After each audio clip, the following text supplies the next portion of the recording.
Ma'am, जैसे आपने बोला कि शिव से पूजन का विषय नहीं है, दर्शन का विषय है, तो जो लोग सुन रहे हैं वो समझना चाहेंगे कि आखिर ये है क्या। जी जितेंद्र, देखिए, मैं अपने आप को बहुत ज्ञानी तो नहीं मानती हूँ, लेकिन मैं डेफिनेटली भारतीय संस्कृति की एक स्टूडेंट हूँ, एक छात्रा हूँ। तो बहुत सारी चीज़ें पढ़ने की, समझने की कोशिश कर रही हूँ। जब शिव के बारे में मैंने जानने की कोशिश करी तो पहली चीज़ तो मुझे ये पता चली कि शिव और शंकर अलग अलग हैं।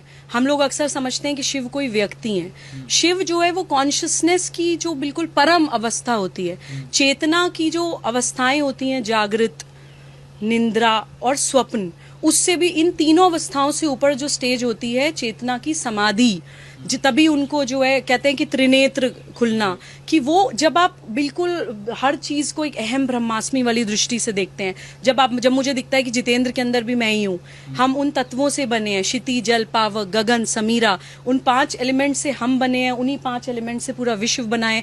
जब हम हर व्यक्ति के अंदर भगवान देखने लगते हैं, हर जीव के अंदर भगवान देखने लगते हैं, उस समाधि की, उस चेतना की एक्सट्रीम स्टेज को जब हम पहुंच जाते हैं, उसको कहा जाता है शिवत्व का प्राप्त होना। तभी मैं कहती हूँ कि शिव केवल पूजन का विषय नहीं है। डेफिनेटली पूजा तो होनी चाहिए, मैं मूर्ति पूजा के खिलाफ नहीं हूँ। मैं हमेशा ये बोलती हूँ कि किसी भी जगह जहां पर लोग मूर्ति पूजा करते हैं, या जब आकृति की फॉर्म में हम जो भगवान को सम्मान देते हैं, वो भी एक यात्रा है। वो आकार से निराकार पे पहुंचने की एक यात्रा है। जैसे मेरा बच्चा छोटा है तो मैं उसको पहले बताती हूँ ए फॉर एप्पल, उसको दिखाती हूँ एप्पल लाल रंग का है, उसका ये शेप है, साइज है, फॉर्म है। जब वो समझ जाता है तब उसको बताती हूँ ए फॉर एरोप्लेन भी होता है, ए फॉर एंट भी होता है, ए फॉर एलिगेटर भी होता है। तो वो बड़ा ज्ञान प्राप्त करने से पहले जो स्टेजेस होती हैं, उन स्टेजेस के लिए मूर्ति पूजा मैं महत्वपूर्ण मानती हूँ। तो मुझे लगता है कि शिव केवल पूजन का विषय नहीं है, शिव दर्शन का विषय है।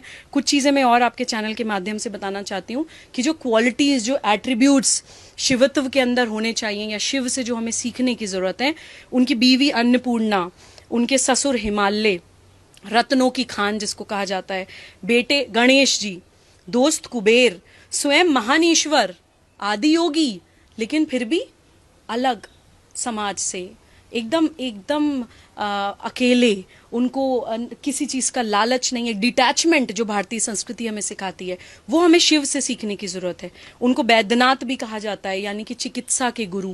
उनको नटराज भी कहा जाता है, यानी नृत्य के गुरु। उनको आदि योगी भी कहा जाता है, यानी कि योग के गुरु।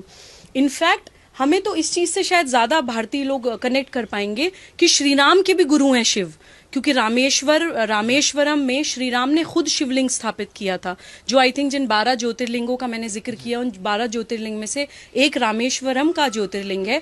तो श्री राम जिनको अपना गुरु मानते हो, वो कितना बड़ा दर्शन होगा, ये हमें समझने की जरूरत है। वो ओंकार भी हैं, जो एक ओंकार, जो एक कहते हैं कि यूनिवर्सल वाइब्रेशनल साउंड, क्रिएशन जिसको कहा जाता है, तो वो संहार भी हैं, वो क्रिएशन भी हैं, वो डिस्ट्रक्शन भी हैं।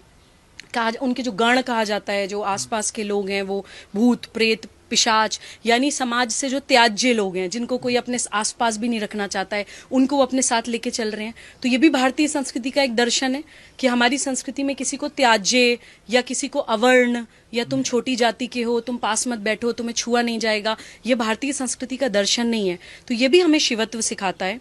शिव को अर्धनारीश्वर भी कहा जाता है कि उन्होंने पार्वती जी को अपने अंदर समाहित कर लिया था। तो वो जो मेल फीमेल एनर्जी से पूरा यूनिवर्स बना है, जिसको यिन यांग भी कहते हैं बहुत से कल्चर्स में, या बहुत अलग अलग शब्द उनको दिए गए हैं, वो अर्धनारेश्वर का भी प्रिंसिपल हमें शिव सिखाते हैं। नारी अपमान हमारे देश में नहीं हो सकता है। नारी अपमान पे हमारे देश में महाभारत, रामायण जैसे युद्ध हो जाते हैं।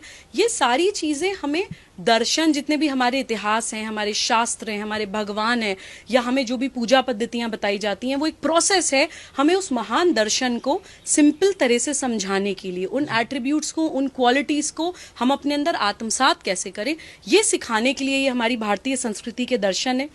शिव को भोलेनाथ भी कहा जाता है कि भोले हैं, कि बहुत लोगों की ये मान्यता है कि आप शिव से जो भी मांगते हैं वो आपको मिलता है, बिकॉज वो भोले हैं। आप देखिए ना कि धरती के नीचे दबा दिया इतने सालों तक, कुछ नहीं, क्योंकि भोले हैं। लेकिन अगर भोले हैं तो आप ये मत सोचिए कि वो सर्वनाश भी करते हैं।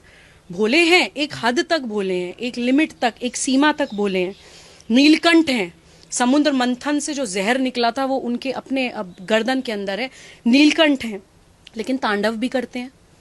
तो उस दर्शन को प्लीज समझिए, महाभारत के लेसन को समझिए, इस्लामिक प्रिंसिपल्स को समझिए, और भारतीय दर्शन को समझते हुए संप्रदाय से ऊपर उठकर प्लीज अध्यात्म को समझते हुए समस्या का समाधान मिलकर ढूंढिए। ये राजनीति का विषय नहीं है जितेंद्र, मैं ये बार बार दोहराना चाहती हूं कि किसी व्यक्ति, किसी संगठन, किसी पार्टी की जिम्मेदारी नहीं है जो हम सोचते हैं कि कोई राजनीति ही हमें इन समस्याओं से बाहर निकाल लेगी। भारत में समाज सत्ता राज सत्ता से बड़ी चीज है। ये भारतीय समाज की ताकत है, ये भारतीय समाज की हिम्मत है, और ये भारतीय समाज की एकता है जो हमें इन समस्याओं से निकाल सकती है। तो कृपया इस चीज में हम लोग भारतवासी बन के समस्या को देखें और संवाद करके समाधान की ओर बढ़ें। इसी आशा और इसी विश्वास के साथ मैं अपनी इस बाइट को समाप्त करना चाहूंगी।